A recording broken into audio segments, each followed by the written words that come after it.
திருச்சிற்றம்பலம். திருவாசகம். இரண்டாம் திருப்பதிகம்.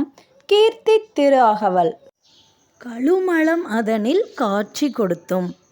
கழுமலம் என்பது தற்போதைய சீர்காழி திருத்தலமாகும். இதற்கு காழி, பிரம்மபுரம், வேணுபுரம், தோணிபுரம், கழுமலம் அப்படின்னு குறைந்தது 12 பெயர்களால் இந்த திருத்தலம் அழைக்கப்படுகின்றது. இந்த திருத்தலத்தில் நால்வரும் தேவாரம், திருவாசகம் பாடியிருக்கின்றனர். இந்த திருத்தலம் சட்டைநாதர் கோவில், பிரம்மபுரீஸ்வரர் மற்றும் தோணியப்பர் கோவில் என்று 3 விதமாக அழைக்கப்படுகின்றது. ஏன் 3 விதமாக சொல்கிறாங்க அப்படின்னா, இறைவன் இந்த திருத்தலத்திலே 3 நிலைகளிலிருந்து அருள்பாலிக்கின்றார். கோவிலோட வரலாற்றை பற்றி கொஞ்சம் சுருக்கமாக பார்த்துடலாம்.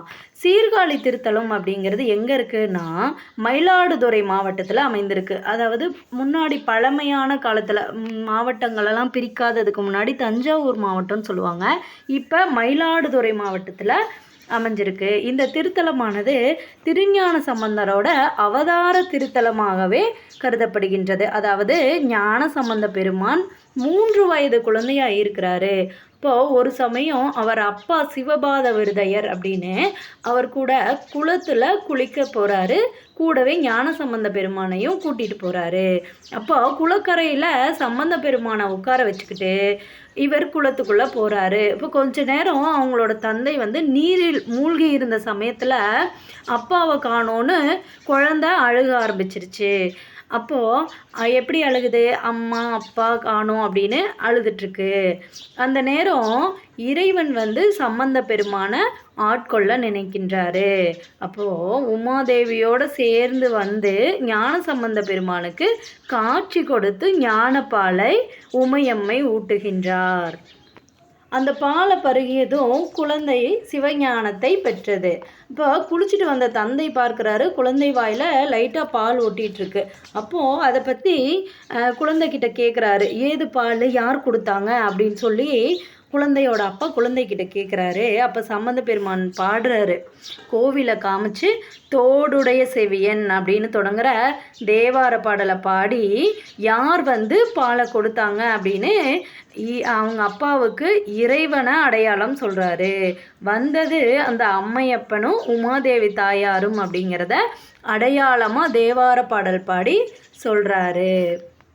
இப்படி இந்த சீர்காழி திருத்தலமானது இறைவன் திருஞான சம்பந்தரை ஆட்கொண்ட இடமாக கருதப்படுகின்றது.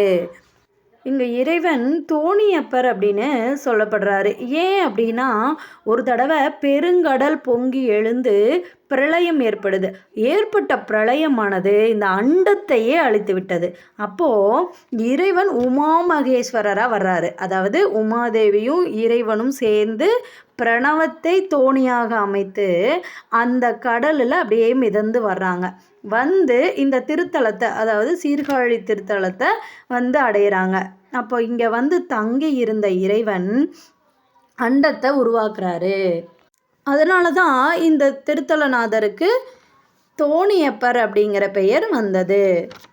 அடுத்ததாக பிரம்மபுரீஸ்வரர்னு ஏன் சொல்கிறாங்க அப்படின்னா, படைப்பு கடவுளான பிரம்மா இங்கு இருக்கும் சிவபெருமானை பூஜித்து அதன் பிறகு மீண்டும் படைப்பு தொழிலை தொடங்கிய காரணத்தால் பிரம்மபுரீஸ்வரர் அப்படின்னு இந்த திருத்தலநாதர் அழைக்கப்படுறாரு.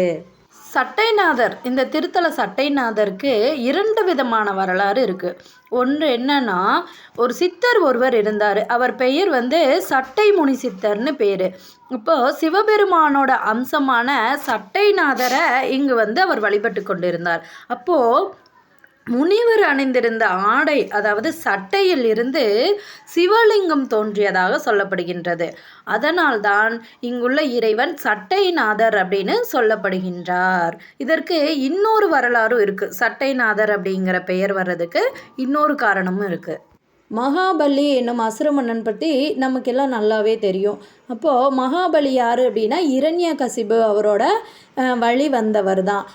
இரண்யகசிபோட மகன் பக்த பிரகலாதன் இருந்தார் இல்லையா, அவரோட பேரன் தான் இந்த மகாபலி. அப்போது விஷ்ணு பகவான் வாமனம் அவதாரம் எடுத்தப்போ மகாபலி மன்னன் கிட்ட மண் கேட்டு பெற்றிருக்கிறாரு. அப்படி மண் கேட்டு பெற்ற விஷ்ணு பகவான் என்ன பண்ணுறாரு, வாமன அவதாரத்தில் இருக்கும்போது மிகவும் செருக்கோடு இருந்தார். அதனால் வடுகநாதராகிய சிவபெருமான் என்ன பண்ணுறாரு, விஷ்ணுவை மார்பில் அடித்து அவரோட செருக்கை அழிக்கிறார். அதன் காரணமாக வாமன அவதாரத்தில் இருந்த விஷ்ணு பகவான் சிவபெருமான் கிட்ட சொல்கிறாரு, என்னோட தோலையும் எலும்பையும் எடுத்து நீங்கள் அணிந்து கொள்ளுங்கள். அதாவது செருக்குற்ற இந்த தேகத்தின் தோலையும் எலும்பையும் நீங்கள் எடுத்து அழிந்து கொள்ளுங்கள். அப்போ யார் செருக்கோடு இருந்தாலும் ஆணவத்தோடு இருந்தாலும் அவரோட அழிவு நிலை இப்படி தான் அப்படின்னு காமிக்கிறதுக்காக தோலையும் எலும்பையும் எடுத்து சிவபெருமானை அணிஞ்சிக்க சொல்கிறாரு விஷ்ணு பகவான். அதனால் அவரோட எலும்பை கதையாகவும் தோலை சட்டையாகவும் அணிஞ்சுக்கிறாரு நம் சிவபெருமான். அதனால தான் இங்கே சட்டநாதர் அப்படிங்கிற பெயரோட இருக்கார். இங்கே நம் சிவபெருமான் திருக்கைலாய காட்சி கொடுக்குறாரு.